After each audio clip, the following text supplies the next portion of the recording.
सर्वांना जय महाराष्ट्र. 2023-2024 चे वार्षिक अहवालमध्ये समजले आहे की सभासद संख्या ही कमी झाली आहे. ते कशामुळे झाली आहे ते बँकेने त्याचा विचार केला पाहिजे. उदाहरण मी देतो.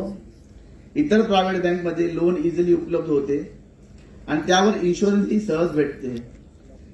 इन्शुरन्समुळे कामगारांचे कुटुंब हे सुरक्षित राहते व इतर प्रायव्हेट बँक सॅलरी अकाउंटवर 20 लाखाचा मोफत विमा हे उपलब्ध करून देते व त्याच्यावर ओडीची सुविधाही उपलब्ध आहे.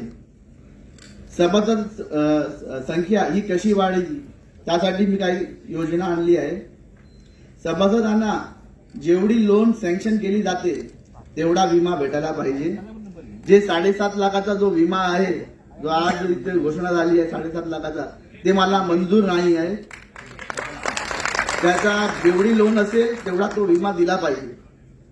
सॅलरी अकाउंटवर बेनिफिट पाहिजे. अपघात विमा किमान 15 लाख तेवढा भेटला पाहिजे. ओव्हरड्राफ्ट ही सुविधाही भेटली पाहिजे. लोन व्याजदर हे वाढवला आहे ते किमान कमी झाला पाहिजे.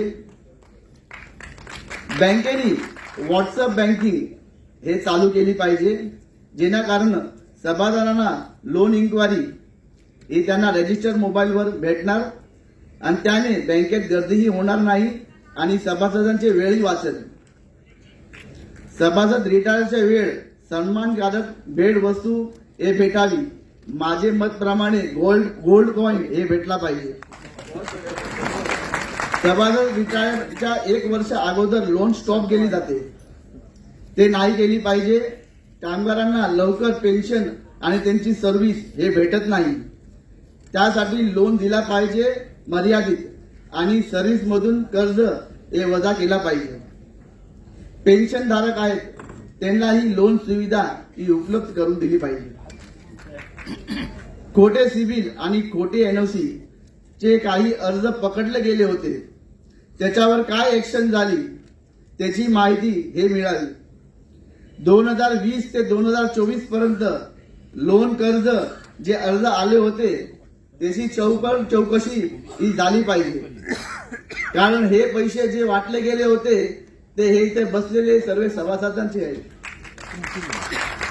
DC1 सभासद यांचे सुरुवात पासून जामीनदार ही रद्द झाली पाहिजे. ही सर्व सुविधा बँकेने दिली तर नक्की सभासद संख्या मध्ये वाढ होईल असा मला विश्वास आहे. जय भीम, जय महाराष्ट्र सर्वांना.